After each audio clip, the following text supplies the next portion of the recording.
ഞാൻ ഇങ്ങനെ അതിശയിച്ച് എന്താണ് നോക്കിക്കൊണ്ടിരിക്കുന്നതായിട്ട് നിങ്ങൾ ചിന്തിക്കുന്നത് കാണിച്ചു തരാം.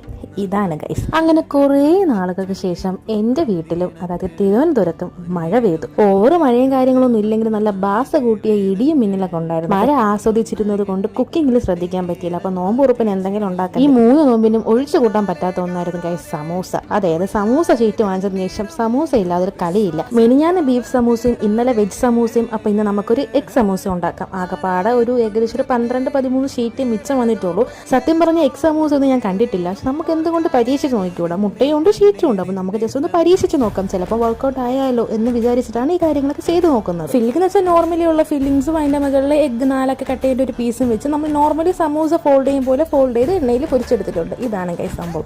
കണ്ട സമൂസ എന്നല്ലേ പറയുള്ളൂ, പക്ഷെ അകത്ത് എഗ് ആണ്. ടേസ്റ്റ് ഗൈസ് കൊള്ളായിരുന്നു ഗൈസ്. അത്യാവശ്യം സമൂസ ലെവലുള്ള ടേസ്റ്റ് കാര്യങ്ങൾ തന്നെയാണ്. ചില സമയത്ത് എനിക്ക് തന്നെ തോന്നും ഗൈസ്, എന്റെ ബുദ്ധി വിമാനമല്ല റോക്കറ്റ് ആണെന്നുള്ള കാര്യം.